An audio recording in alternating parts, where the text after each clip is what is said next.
travail, c'est la santé. Travailleuses, travailleurs. Parce que nous vivons plus longtemps, il nous faudra travailler plus longtemps et partir à la retraite plus tard. Il y a des gens qui travaillent ici. Le pouvoir d'achat, c'est d'abord le travail, c'est la rémunération, c'est le salaire qui tombe chaque mois. Nous allons faire du bon travail ensemble. Qui vous permet de payer votre loyer, vos dettes, votre alimentation. Et voilà le travail. Paraîtrait qu'il y en a qui arrivent en avance le matin. C'est inadmissible. Mais qu'est-ce qu'il y a au-dessus du droit du travail? Je vous rappelle notre devise, travailler moins pour gagner plus. Sud Radio, 19h-20h, les vraies voix de l'emploi. Les vraies voix de l'emploi. On est ravis de vous accueillir ce soir jusqu'à 20h avec Nicolas Leroy, directeur des relations humaines de Fiducial et patron du cabinet Ficoba.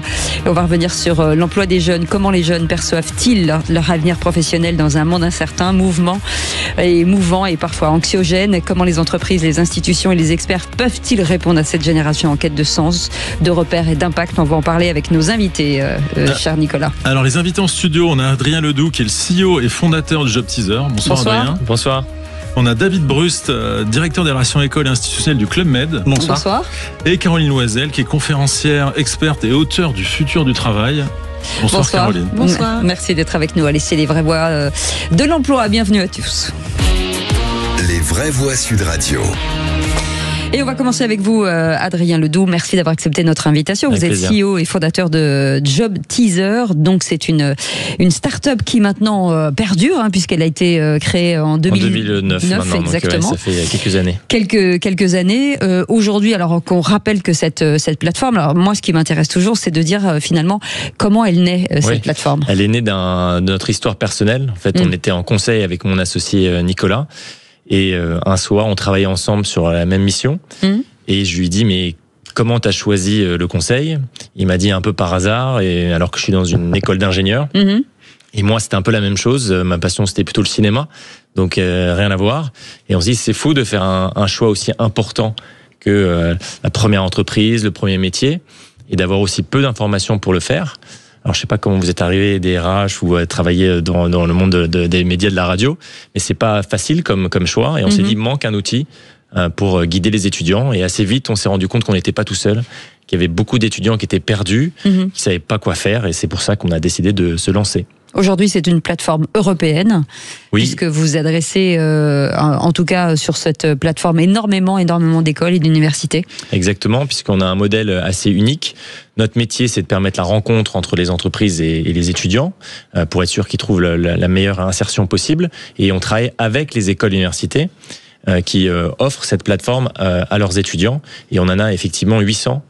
Écoles, universités à travers toute l'Europe, parce que les étudiants sont de plus en plus mobiles, les entreprises recrutent internationalement, donc il fallait qu'on soit international.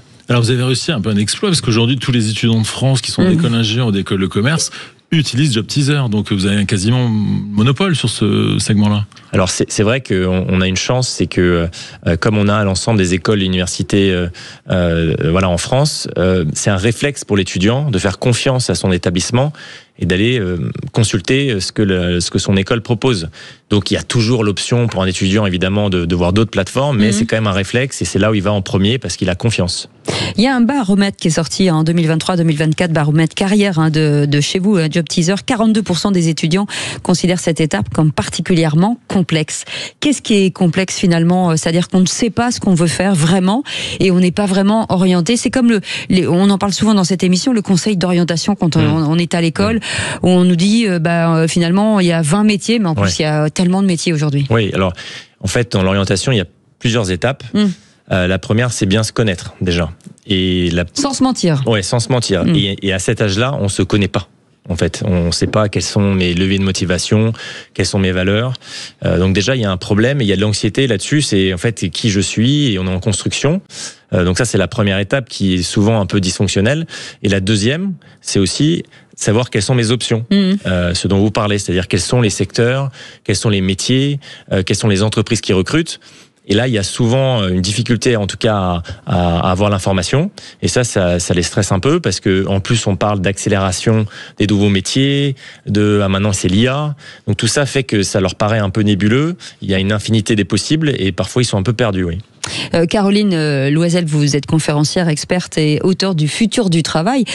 Difficile aussi dans une situation où l'emploi est en perpétuelle mutation en plus. Oui, exactement. Ce que je rajouterais par rapport aux propos, c'est la peur. En fait, il y a une forme de crainte des jeunes qu'on a tous eu, je pense, à leur âge, c'est de se dire, mais mon premier métier, il va être décisif pour la suite. Ouais. Et en fait, ce stress, il explique leur recherche qui est un peu parfois nébuleuse. Et c'est vrai qu'avec l'ensemble des transformations et des transitions, alors il y a la transition technologique, environnementale, il y a une démultiplication des possibilités.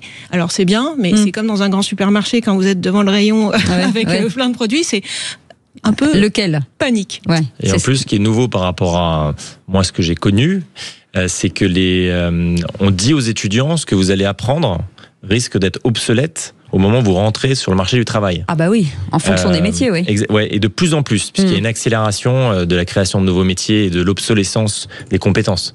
Donc on leur dit en plus, ce qui pouvait être rassuré, te dire que tu es en train d'apprendre des choses qui vont t'aider à t'insérer, on leur dit de toutes les manières, il y a des chances que ça serve à rien. Voilà, alors, ce qui n'est pas fait pour rassurer. Justement, moi j'ai trouvé qu'en sortie d'école d'ingénieur, mais ça doit être pareil en école de commerce, il y a une méconnaissance complète, c'est un moment très anxiogène. Ouais. Et finalement, est-ce que vous n'êtes pas engouffré un gros manque en fait qu'avaient ces écoles d'accompagnement et au moins d'information. Alors, c'est clair elles se remettent en question grâce à vous, quelque part. C'est-à-dire qu'il y a des services carrières. Ouais. Alors, ce qu'il faut savoir, c'est qu'il y a des grosses différences entre les différents établissements.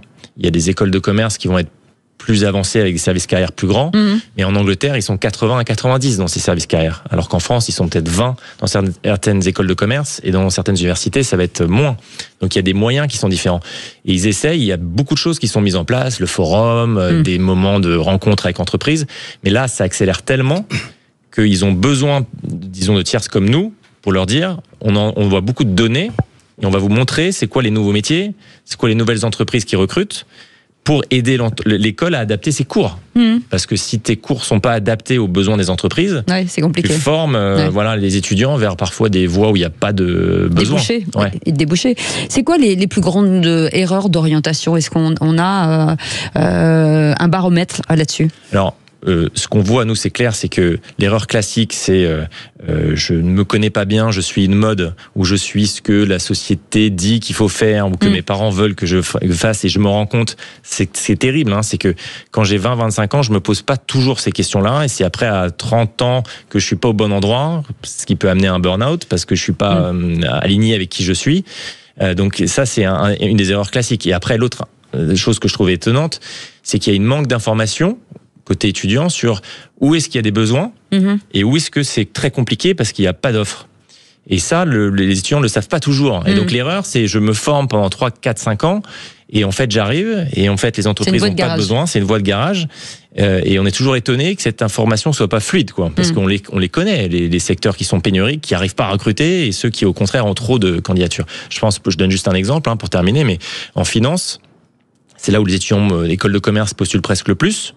Il n'y a pas beaucoup d'offres parce que. Mais est-ce que quand vous avez fait de la finance, vous ne pouvez pas faire beaucoup de choses aussi ? Parce qu'il y a des troncs communs de bien sûr. Après, il y en a qui vont pouvoir transiter vers autre chose, mais il y en a qui, c'est là où ils veulent aller, ils vont insister, mais ils vont être en concurrence avec beaucoup plus de candidats.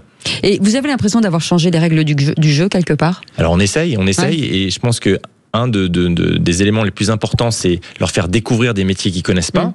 On sait que par exemple l'expérimentation, oui, bien sûr, de pouvoir tester des choses, regarder des contenus qui leur dit tiens, tu n'aurais pas pensé à ce type de métier, mais ça peut être intéressant pour toi. Et puis surtout, on a créé un cours qui s'appelle Career Explorer, dont le but c'est de les faire réfléchir à qui ils sont. Et au début, ils se disent mais qu'est-ce que c'est j'ai pas trop envie de travailler mon projet professionnel, etc. Mais une fois qu'ils commencent à se prendre le temps de se connaître, là, ils se rendent compte que ça a un pouvoir très fort. Et ça, si demain, toutes les écoles, universités rendent un peu obligatoire le fait de réfléchir à qui on est, là, on aura fait bouger les choses et c'est notre ambition. Vous conseillez aux jeunes de venir à partir de quel âge ? Parce que Job Teaser, c'est vraiment un teaser, mais le teaser, il commence à quel âge ? Je pense que c'est des questions qu'il faut commencer à se poser. Dès la 3e, on commence déjà à faire des premiers stages de quelques jours. Je pense qu'il est jamais trop tôt pour commencer à s'interroger sur qu'est-ce qui te donne de l'enthousiasme. Eh ben, on va voir si on peut apprendre autrement dans un instant. On va vous parler du Club Med puisque le directeur des relations écoles et institutionnelles, est avec nous. Et on verra que c'est une trajectoire. On peut commencer finalement de façon très basique et finalement avec un poste très intéressant parce que le champ des possibles est très ouvert au Club Med. On en parle dans un instant avec vous. Vous voulez nous appeler, vous avez le droit à 0826 300 300 si vous avez des questions. Ils sont là pour répondre et nous pour commenter. À tout de suite. Sud Radio. Sud Radio. Parlons vrai. Parlons vrai. Sud Radio. Sud Radio. 19h-20h. Les vraies voix de l'emploi. Les vraies voies de l'emploi autour d'une jeune génération qui se cherche en tout cas et qui peut découvrir de nouveaux horizons grâce aujourd'hui à des applications, entre autres celle de Job Teaser dont le fondateur est avec nous, le cofondateur et CEO Adrien Ledoux. Merci d'être avec nous. David Brust, directeur relations écoles et institutionnelles du Club Med, et Caroline Loisel, conférencière, experte et auteure de Futur du travail, qui connaît bien justement les jeunes. Mais je vais m'adresser directement avec vous, David Brust. Vous êtes directeur, donc je le disais, relations écoles et institutionnelles du groupe Club Med. Il y a tellement de métiers au Club Med, méconnus peut-être, et c'est peut-être aussi ce que disait tout à l'heure Adrien Ledoux, de pouvoir faire, et c'est ce que vous mettez en place, de l'immersion chez vous pour comprendre comment et quels sont les jobs aujourd'hui chez vous. Alors, merci en tout cas pour l'invitation déjà. Et oui, l'expérience Club Med est un formidable tremplin, très clairement. On a on peut évoquer quand on vient chez vous, on a tous envie d'être géo à un moment donné. Et puis il y a des belles histoires vraiment, et vous en connaissez tous. Voilà, on pourra les évoquer un petit peu plus tard. Aujourd'hui, on a un panel à peu près de 140 métiers différents sur nos resorts Club Med. Je vais parler des resorts et non pas le père de notre réalisateur était géo. Ah, génial. Mais on a tous des géos autour de nous. Adrien m'évoquait que son épouse ma femme a travaillé était très au longtemps club aussi. Donc, moi, j'ai eu un ami qui a fait géo. Voilà, c'est tombé dans le commun des mortels désormais. Est-ce que c'est pas quelque part, pardon, je vous arrête dans votre élan, l'une des meilleures expériences finalement de travail, de résilience, de bien se connaître, ce que disait tout à l'heure Adrien Ledoux, c'est de savoir qui on est face à un client par exemple. Effectivement, c'est une formidable école de la vie. Oui. Je reviens sur les métiers. Aujourd'hui, c'est 140 métiers différents. On recrute sur 120 métiers. Les principaux sont les métiers de l'hôtellerie et restauration. Dans un resort Club Med, la majorité de nos métiers viennent de l'hôtellerie et restauration. Alors ces métiers-là, on les connaît, notamment la cuisine, mais là, on est vraiment sur des filières en tension. Cependant, il y a une deuxième très grande filière qui existe au club qu'on n'imagine absolument pas. C'est parce qu'on est établissement d'accueil de jeunes enfants. Alors c'est très spécifique. On est une crèche, voilà, très clairement. Donc là, on va être amené à recruter des infirmières puères, des puéricultrices, des éducateurs de jeunes enfants, des psychomotriciennes. Et quand je vais dans ce secteur d'activité, ou en tout cas vers ces écoles, pour faire savoir que on est crèche et qu'on doit à ce titre recruter des diplômés de la petite enfance, j'étonne. Voilà, c'est étonnant. Je vois la tête de Nicolas. Non, justement, je me demandais, est-ce que vous recrutez plutôt des saisonniers ou est-ce que là on parle de poste CDI? Il y a de tout. Une infirmière puère peut être amenée à postuler chez nous et on le recrutera en CDI. Mais encore une fois, je pense que dans les études au sujet du contrat, on voit bien que cette jeunesse, le CDI n'est pas le Graal et n'est plus le Graal comme auparavant, parce qu'il y a cette quête de liberté aussi qui existe autour de sujets de contrat. Après, on va voir d'autres filières comme les sports, parce qu'on est une école de sport, on a plus de 60 sports au club, et quand nos clients viennent, on peut évoluer durant son séjour au sport. Voilà, j'évoque le ski nautique aujourd'hui, qui est également un métier hyper recherché chez nous, avec des diplômés en BPGEPS. Voilà, on a une diversité de métiers du bâtiment, etc. Donc voilà, on est dans différents secteurs d'activité. On a 6 grandes filières, les spa-thérapeutes aussi, je peux l'évoquer. Donc oui, il y a cette multitude de métiers sur lesquels on peut au club évoluer et la verticalement. Mobilité. Exactement, et verticalement aussi. C'est un vrai sujet. On peut faire des passerelles entre métiers. Quand je vous disais, on peut faire carrière chez vous. Alors parce que tout le monde a connu quelqu'un qui a été géo, mais finalement, il y en a peu qui ont fait toute leur carrière. Peut-être que vous allez me dire le contraire. Alors déjà, j'en suis un exemple. Je viens des métiers de l'hôtellerie-restauration. Ça fait 20 ans que je travaille dans cette entreprise. J'en suis à mon plus 10e métier différent. Voilà, on évoquait la mobilité. Notre CIO aujourd'hui aujourd'hui était animateur mini-club et aujourd'hui CEO de nos resorts EF. Notre DRH Europe vient moniteur de tennis et a fait sa carrière au club. Voilà. Et récemment, moi j'aime bien prendre son exemple, Marguerite, qui va être notre future chef de village de Finolou aux Maldives. Quant à elle, a été... c'est dur ça. Ah ouais, c'est une sacrée ascension. Voilà, elle en 5 ans, c'est je passe de notre exclusive collection, de notre gamme exclusive collection à 7 métiers différents, 5 destinations et aujourd'hui et demain à très court terme là chef de village à Finolou. Donc oui, c'est un vrai ascenseur social. Caroline Loisel, ce qui est intéressant, c'est il y a le métier et il y a dans quelle entreprise on réalise finalement ce métier. Une entreprise pour les jeunes appétente où effectivement on peut travailler un coup à Paris, le lendemain dans un autre pays étranger. La nouvelle génération est plutôt encline à travailler de cette façon. Oui, tout à fait. Je relève le point sur les contrats, CDD, CDI, mais en même temps de savoir qu'il y a une flexibilité assez importante et une sorte de turnover de métier. Quel est le rythme de changement des métiers? Parce que de mon époque, on était plutôt sur des rythmes 3-5 ans. Aujourd'hui, c'est beaucoup moins. Ça peut être au bout de 18 mois, je 18 mois, exactement. Donc, si dans une entreprise comme le Club Med, on a ce turnover important on peut changer, c'est une flexibilité incroyable. Je trouve que c'est un modèle d'entreprise. Ah oui, c'est un très bon atout. En fait, le mot qui revient tout le temps, c'est flexibilité des horaires, flexibilité même du mode de contrat, flexibilité à un moment donné. Est-ce que je peux j'ai envie de prendre une pause, 3 mois, 6 mois, pour faire autre chose. C'est pas forcément pour aller aux Maldives prendre des vacances, c'est pour faire autre chose. Et est-ce que cette liberté-là, l'entreprise va l'accorder sans se dire trahison, il reviendra jamais, je lui fais pas confiance, et puis là, en gros, oui, effectivement, ça fait 3-6 mois à gérer, en plein milieu de nulle part. Et en fait, c'est un peu cette valse à 3 temps, je trouve, dans laquelle nous, on a été élevés, moi je suis le bon petit soldat du XXe siècle, j'ai tout fait bien comme il faut, donc le diplôme, le salariat en CDI, et en attendant, bonheur différé, la retraite. Et en fait, ces 3 étapes, comment aujourd'hui, dans le cycle du travail même, on pourrait avoir des respirations, des moments pour se reformer, d'autant qu'on va en avoir besoin énormément, et puis prendre un moment pour faire autre chose.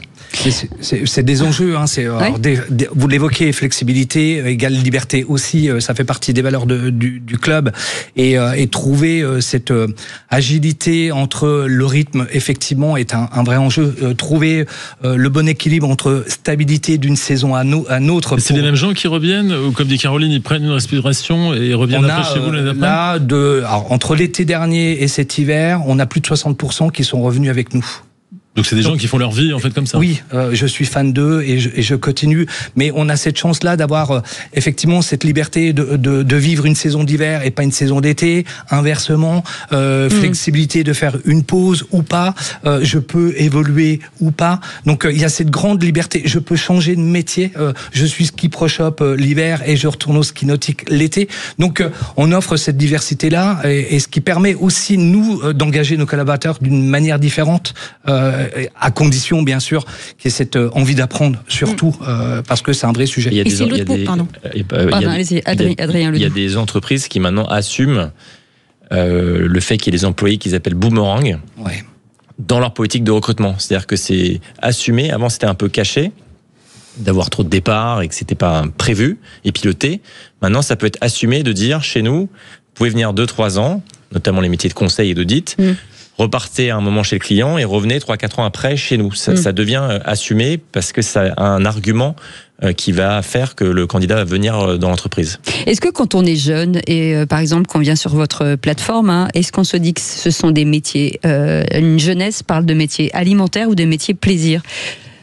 Alors, on voit quand même que quand ils sont en recherche, le critère le plus important pour eux, c'est quand même est-ce que ça a du sens, est-ce que je vais avoir de l'impact, les choses classiques qu'on entend beaucoup. Maintenant, ça, ce qui est très intéressant, c'est que les critères de préférence, une fois qu'ils sont en poste, changent. C'est-à-dire qu'il y a une vision un peu utopique qui est très positive, de dire voilà, je veux avoir de l'impact, je veux tout de suite pouvoir démontrer ma valeur et grimper très vite. Mais une fois en poste, ça change, ça devient le salaire.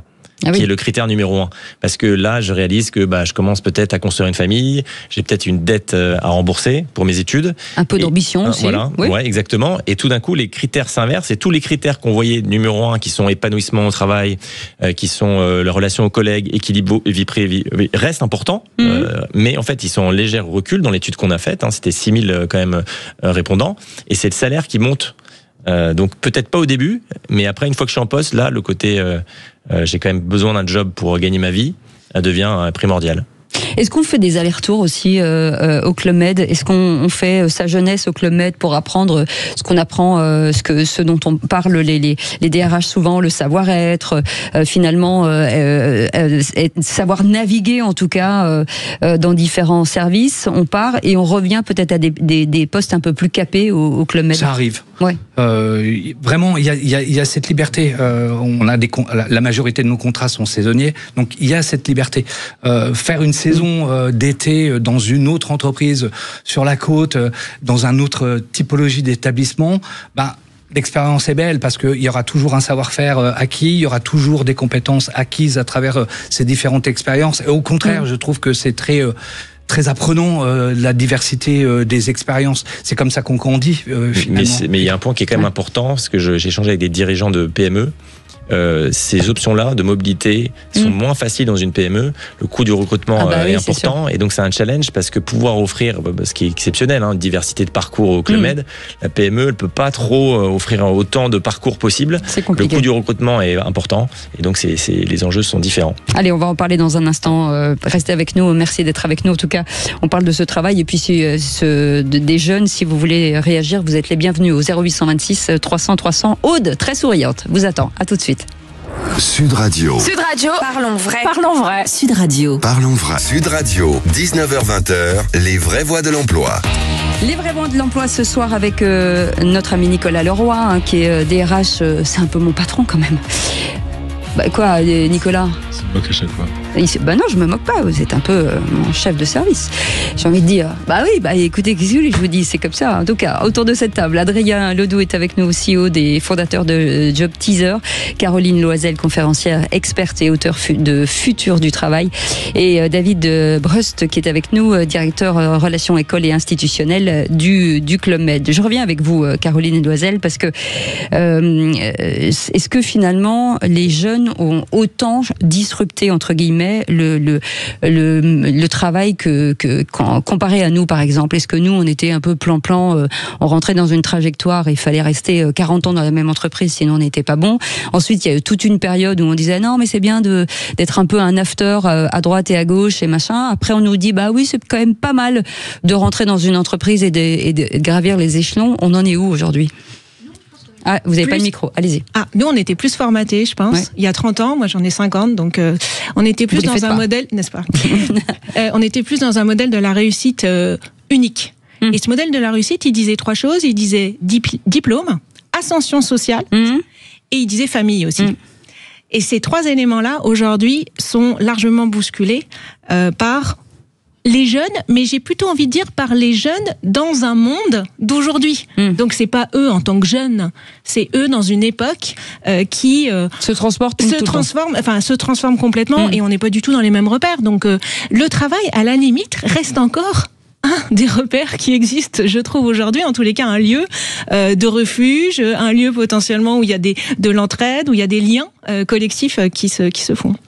David, pardon. Est-ce que finalement, ce que disait Adrien, c'est qu'ils sont jeunes, ils fonctionnent comme ça, est-ce que finalement, ils vont pas être rattrapés par le modèle classique au fur et à mesure que leur carrière va avancer? Alors, il y a 2 façons de voir. Moi, j'ai rencontré des jeunes, justement, des jeunes diplômés, qui avaient un crédit à rembourser, parce que les écoles, les diplômes, il faut les rembourser à un moment donné. Et donc, qu'est-ce qu'ils faisaient? Ils disaient, non, mais moi, je commencerai à m'éclater à 30 ans. Là, j'ai 6-7 ans pour rembourser mon prêt, je prends un CDI, je vais aller chez je gagnerai un très bon salaire, et je verrai après. Et je m'éclaterai après. Donc, il y a ce modèle-là, qui est très conscient, et à un moment donné, il faut être pragmatique, il faut gagner de l'argent. Après, il peut y avoir aussi d'autres modèles. Si on est dans d'autres catégories, des personnes qui ont peut-être un diplôme d'1 an, 2 ans, qui vont, du coup, alterner des métiers, et pour un à un moment donné, en tous les cas la première partie de vie, pas encore à vouloir acheter quelque chose et avoir un CDI, vont s'autoriser à avoir des CDD et à passer d'un métier, là j'en ai rencontré une récemment, de maître nageuse à serveuse, et d'alterner parce que c'est cette vie-là qui lui plaît en ce moment. Ouais. Après, il y a un élément quand même super important, c'est la différence en fonction des profils, parce qu'il y a des profils pénuriques, notamment les métiers d'ingénieurs. Ouais. Et eux, j'ai envie de dire qu'ils sont en position de force, en fait. Puisqu'il n'y a pas assez d'ingénieurs en France, ils sont donc c'est le roi du pétrole en ce moment. Oui, ils sont en position de peut-être dire, moi je veux de la flexibilité, etc. Ça, c'est la première chose. Et le deuxième élément, c'est qu'on voit que le marché se tend en ce moment. Les entreprises sont un peu plus en difficulté, recrutent un peu moins. Et donc là, on voit le rapport de force c'est inversé. C'est-à-dire qu'avant, c'est les étudiants qui parfois pouvaient arrêter un processus de candidature en plein milieu. Et maintenant, on voit bien que les entreprises reçoivent de plus en plus de candidatures, beaucoup de volume, et donc le rapport de force s'inverse, et donc peut-être un peu moins d'options pour certains candidats d'imposer et de demander des choses. Alors moi je voulais revenir sur la saisonnalité, le fait de varier, etc. Est-ce que finalement c'est pas de la précarité qui va s'installer? Parce que j'entends qu'on peut passer 6 mois là, changer de job. Est-ce que finalement là, on n'est pas rattrapé par la société et ce changement n'est pas vu comme de la précarité, notamment par les banques et la société? Alors la diversité, elle peut aussi, des expériences, elle peut se jouer sur une fiche de poste qui permettent 30% avec des missions transverses. Aujourd'hui, on est un peu trop, je trouve, encore dans ce modèle de fiche de poste unique que tu vas devoir endurer, et je choisis le mot, pendant 3 ans. Bon, aujourd'hui, un jeune qui est plutôt soif de connaissances, soif d'expérience, et effectivement, l'usage des réseaux sociaux a énormément changé ça, parce que accès à la connaissance avec des contenus courts, j'apprends globalement assez vite, je peux me faire certifier sur un créneau, sur un sujet qui me plaît précisément. Donc, il y a aussi une forme de frénésie, je trouve, dans cette diversité des expériences, et c'est là où je trouve que les entreprises sont un petit peu en retard, parce qu'il y a quand même pas mal de choses à tirer, même quand on n'est pas une grande entreprise, qu'on n'a pas la possibilité de faire changer tout le monde tout le temps, c'est d'avoir ce côté un peu fiche de poste qui soit un peu plus ouverte. Il y a d'autres projets, par exemple, moi j'aime bien toujours parler d'un projet qui s'appelle SkillLib chez Engie, qui existe encore actuellement, où en fait c'est une plateforme où vous déclarez vos compétences en tant que salarié. Il y a des managers, des manageuses qui déclarent des besoins spécifiques dans leur équipe, et à un moment donné vous allez être détaché du service pour aller dans cet autre service et remplir cette mission qui peut aller de quelques jours à quelques mois, à temps partiel ou à temps complet. C'est ce genre d'initiative, je trouve, qui est intéressante, c'est la circulation. Du changement d'expérience, par exemple, au Club Med, comment vos salariés gèrent la saisonnalité, notamment par rapport à leurs contraintes financières? Alors, c'est un vrai sujet. Moi, je le remarque... Je fréquente beaucoup d'écoles hôtelières. Et là, on n'est pas dans ces écoles d'ingénieurs où on est sur du bac pro, du BTS, hyper opérationnel.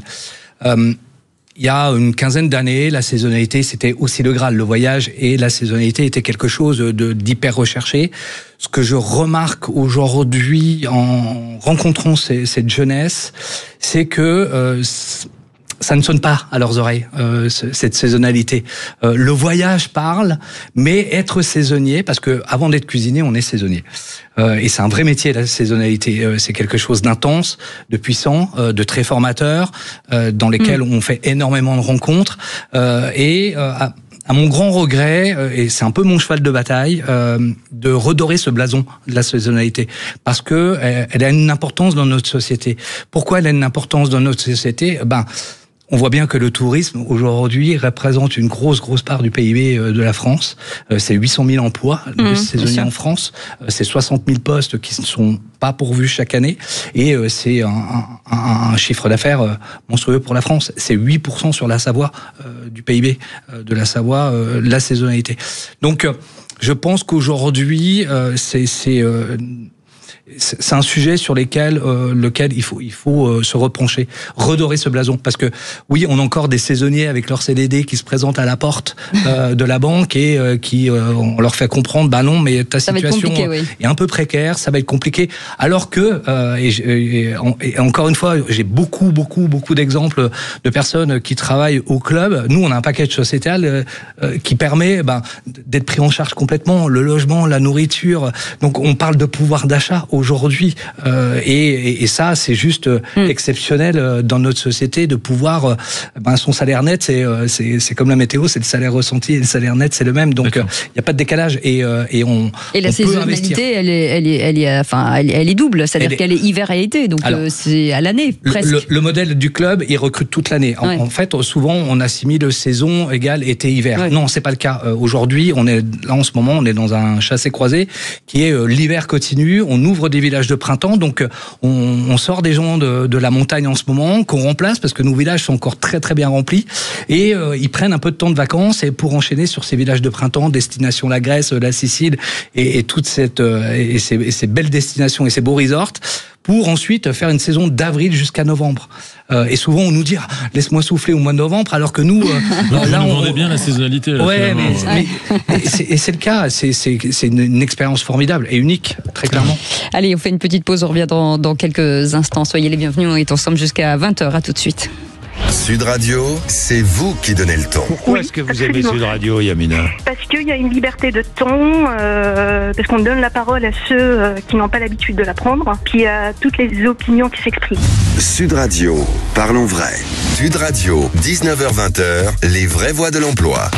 Les vraies voix de l'emploi avec 3 personnalités passionnantes, dont 4 avec Nicolas Leroy, bien entendu, avec Caroline Loisel qui est avec nous, conférencière, experte et auteure de Futur du travail, David Brust qui est avec nous, directeur des relations écoles et institutionnelles du Club Med, et Adrien Ledoux, CEO et cofondateur de Job Teaser. Est-ce que vous avez l'impression, Adrien Ledoux, d'avoir finalement fait bouger un peu les lignes dans les entreprises, en fait en sorte que cette corrélation entre les études et l'entreprise fonctionne, et surtout de faire réfléchir les entreprises en disant on arrête tout, il va falloir changer un peu de modèle. Franchement, c'est l'ambition qu'on a en tout cas, et on voit qu'on a de l'impact, notamment pour les ouvrir sur d'autres formations, parce que souvent il y a quand même le réflexe de se tourner sur certaines écoles alors que les talents sont partout, et donc on essaye de leur montrer que sur certains profils, évidemment par exemple universitaires, où là où ils recrutaient pas, il y a des talents pour leur entreprise, et puis aussi dans leur manière de communiquer. C'est une génération, donc on appelle la génération Z, qui a des grosses attentes de transparence.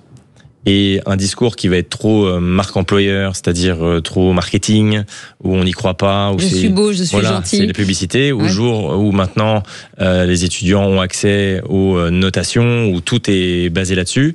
Quand c'est un discours qui sonne faux, ça ne marche plus du tout. Donc là au-dessus... Elles gagnent en sincérité aujourd'hui, c'est ça. Oui, elles ont compris que c'est la seule chose qui marche pour attirer, c'est d'être sincère, et aussi de faire rencontrer ses équipes. Parce que rien ne marche mieux pour convaincre quelqu'un que d'avoir quelqu'un de son équipe qui explique son métier, le quotidien, parce qu'en plus il va être plus direct, plus transparent, et on voit que c'est toujours ce qu'il y a de plus efficace. Donc oui, elles bougent, et on essaye de bien sûr les accompagner là-dedans. David Brust, vous avez l'impression que finalement le Club Med a changé quelque part, s'est mis au diapason un peu en immersion par exemple, en venant chez vous vivre un peu le quotidien des employés? Forcément, le marché a changé, il est plus digital aussi, et il fallait s'adapter. On a vécu aussi le post-Covid. Post-Covid, pour nous, l'impact, il a été... alors, en dehors des fermetures de l'ensemble des resorts et du monde, il a été aussi du recrutement derrière un écran. Ça s'est passé aussi comme ça. Ouais, pas facile. Et oui, bien évidemment. Comment déceler la motivation sur un CV où ça va pas transpirer forcément, où les compétences vont être peut-être très valorisées, mais cette motivation ou pas, mais cette motivation difficile à déceler. Donc là, depuis janvier 2025, on a décidé d'investir sur le retour en présentiel, d'aller au plus près de nos candidats, au plus près de nos partenaires, pour relancer cette dynamique. On travaille dans une société de service, le club, et ces soft skills sont déterminantes pour nous. Et c'est pas juste des compétences. Justement, vos métiers, on n'attend pas forcément de diplôme pour entrer au Club Med, donc vous êtes obligé d'évaluer sur les compétences comportementales.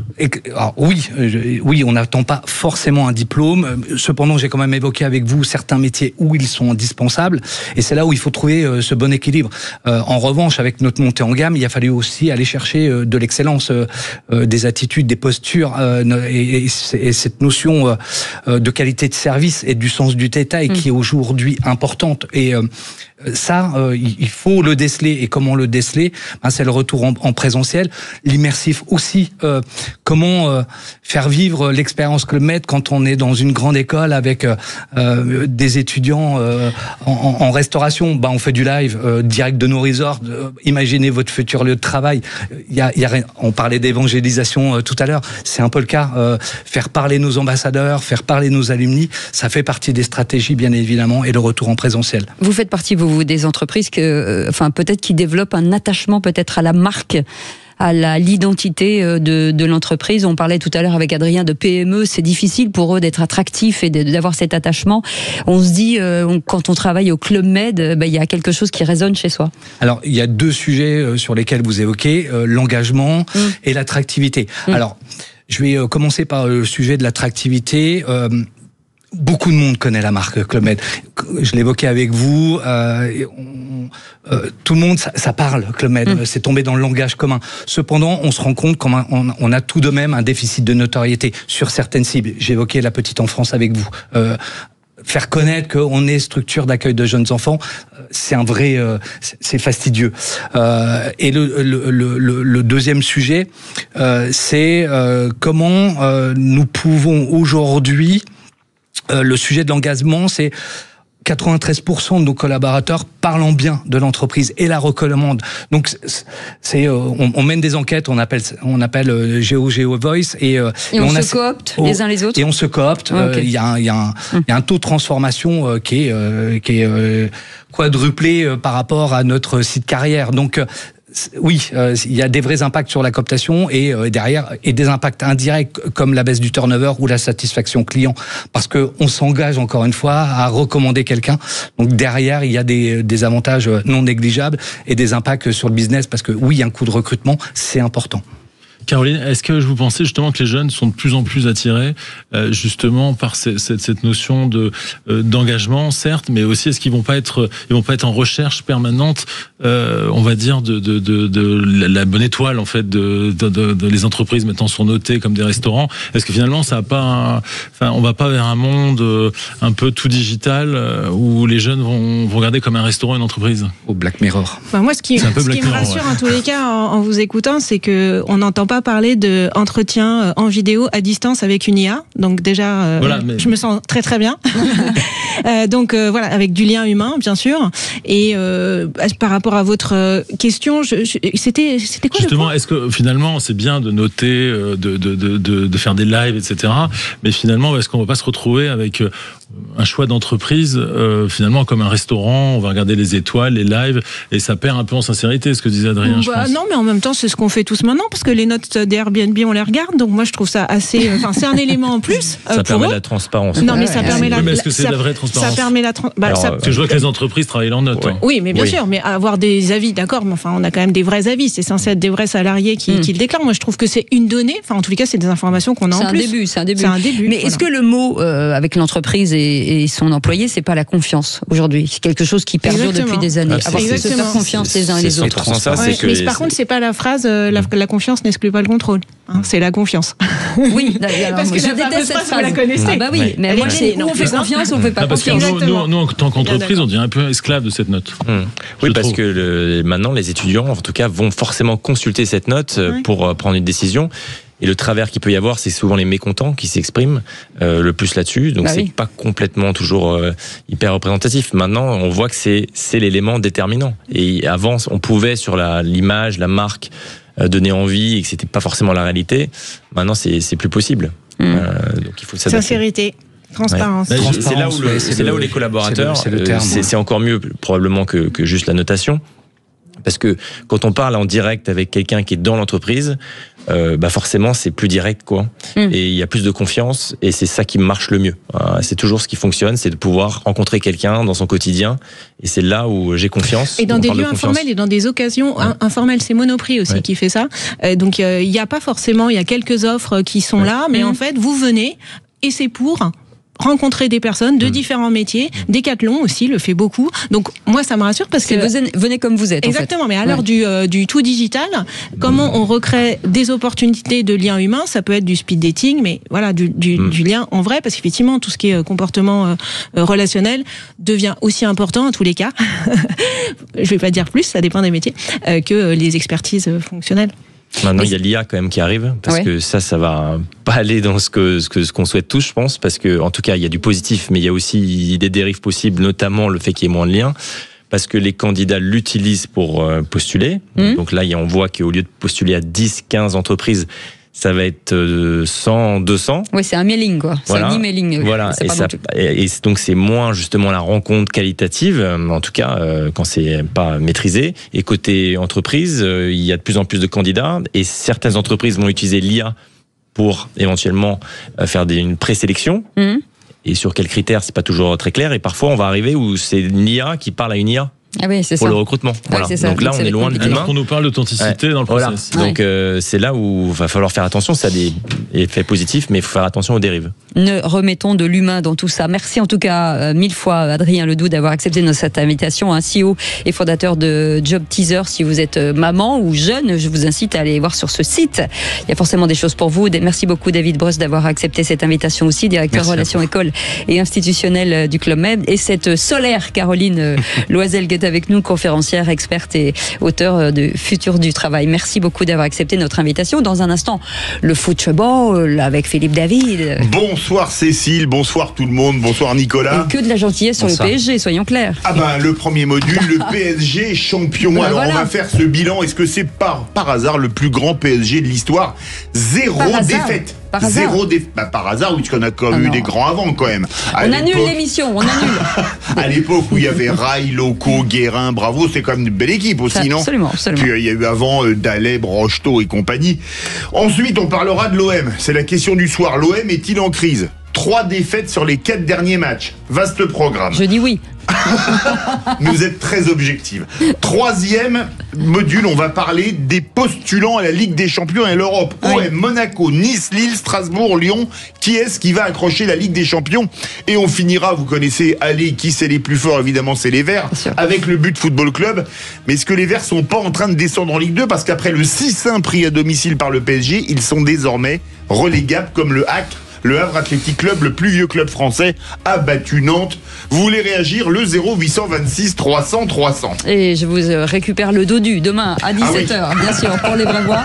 Merci Maxime, merci Justine, merci Aude, merci Félix et merci Nelly pour ces 2 heures de bonheur avec vous, 3 heures même je dirais. Et on se retrouve demain avec Philippe David à partir de 17h. Passez une très belle soirée. Merci beaucoup Nicolas Leroy.